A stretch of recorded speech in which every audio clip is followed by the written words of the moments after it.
I thought one of the interesting things, Kevin, at the press conference yesterday, and much of the talk the last couple of days, has been around Chuck, Liddell, and his lifestyle, which I wrote a little piece this morning about, hey, whether it was lifestyle or alcoholism, it was clear last year something had to be changed with Chuck Liddell, and he did it. Yeah, I mean, he's in great shape. I mean, I can tell you, I've seen him up close here for 3 days now, and he is in phenomenal shape. The question is, does that translate to a fight? Who knows? I have my doubts.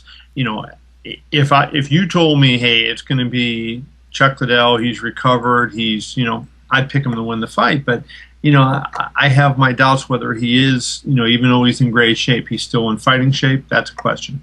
What do you think was going down? Well, I don't know so much that it was alcoholism. I mean, maybe he was an alcoholic, but I don't think he is. I just think it was, you get to be 40 years old, and you have to treat your body a little differently. The athletes, when you're 20 years old, you can go out there and you can play hard, and your body recovers very quickly. And the next day, you can go out and you can compete, you can train, you can do whatever. But it was obviously his lifestyle, being out late, carousing, doing everything he was doing, was affecting his training, and then affecting his training was, going into his fights.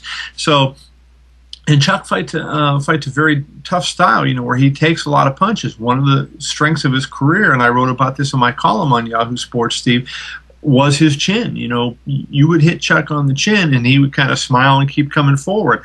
And now you hit Chuck on the chin, and he goes down. That's a big issue. For him. And so I think Dana just wanted to see Chuck clean up his lifestyle so that he could train the right way and see if he's done, or see if it was just issues outside of fighting that were causing him problems. All right. You don't sound convinced that, even in shape, that he's been able to solve some of the technical issues. Well, I mean, my concern is when a guy starts getting knocked out, I don't see that coming back. I don't see that changing. I think, once you kind of hit that slope and you start going that way, that more often than not, and in a high percentage not, guys just don't get their, chin back. And so, Chuck fights that style where, his chin's exposed. He takes chances, he gets in shootouts, he stands right in front of guys. And as a result, he gets hit. So I'd like to be able to say, hey, he's got it back and we're going to be in a really competitive fight here. I just don't know that, in fact, he does. So what do you think Dana White's thinking right now? Because he wanted to retire him back in April. He talked about, hey, the biggest thing was show me that you're into it. Show me that you're dedicated. Do you think he's worried about another ugly loss against a guy like Rich Franklin? Well, I mean, yes and no. I mean, obviously he's very close with Chuck, and I think Dana, just from a personal standpoint, would want to see Chuck win the fight. From a professional standpoint, I think what he wants is he wants Chuck to go out there and perform at a high level, and whether he wins or whether he loses, is irrelevant. Just the fact that he performs at a high level. I don't think he has to win the fight to get Dana's blessing to keep on fighting. I think what he needs to do, Steve, is I think he needs to look good and not get knocked out by one punch. I mean, I think if he loses the fight, say he loses the unanimous decision, but he's in the fight, I think, Dana will give him another fight. Now whether Chuck will want that, because I think Chuck wants to go after one more title shot. That's going to take a couple of wins over guys, Rich Franklin level and then better, to get that.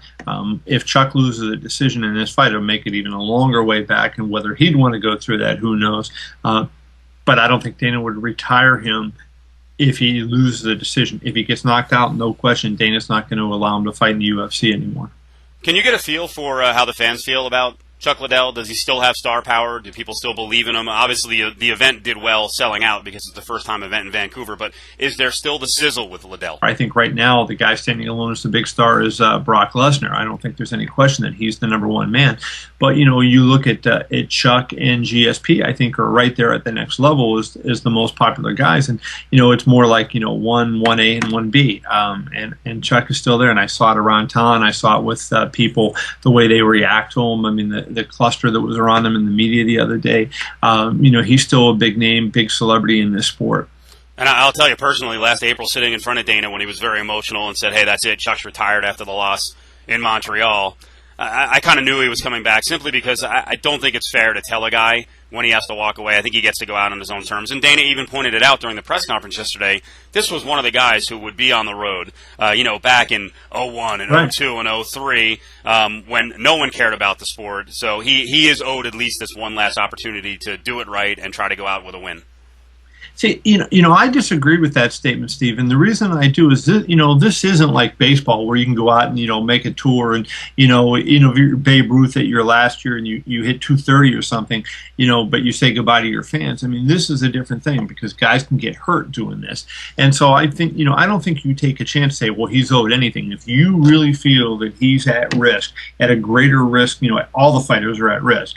But if you feel in your heart of hearts that this guy is at a greater risk than anybody else, you don't let him fight. I don't care how good a guy is, what he's done for the sport. You're doing him a favor by saying, we're not going to let you fight.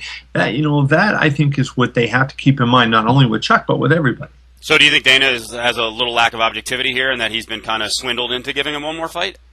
Well, I think, I don't think it's a lack of objectivity, Steve. I think what it is, he looks closer at Chuck than he does anybody else because they're so much friends. Right. And, he sees him in great shape. And so Chuck has done what he's had to do. He's gotten the body back. It reminds me a little bit of 1980, Muhammad Ali when he fought Larry Holmes. He came back and when he walked out, they said, look at the body, look at the body. He looked great. But he ended up, he was taking some pills that, he was losing water weight. I think he had a diuretic, if I'm not mistaken. But he certainly, was not in the kind of condition to fight a top-level fight. Chuck looks better than Muhammad Ali did, honestly. I mean, he's got the makings of a six-pack. He doesn't have a six-pack here, but he's got the making. And that, in Chuck's career, I don't remember seeing that too much. So, he does look good. He looks thick. I saw him on Wednesday at the workouts, and he was 211 pounds. So he's only 6 pounds over the light heavyweight limit at that point. So, I think, he's done what he's had to do. So he's given himself the best chance to perform. Well, I'll tell you, as a media guy, in closing, I don't like to question guys on their ab quality. I'm still looking for the right diet plan. So I'm going to ask you, what do we try? Do we go on the Dolce diet? Does that have a bigger future? Or the Chuck Liddell naked workout? What do you think?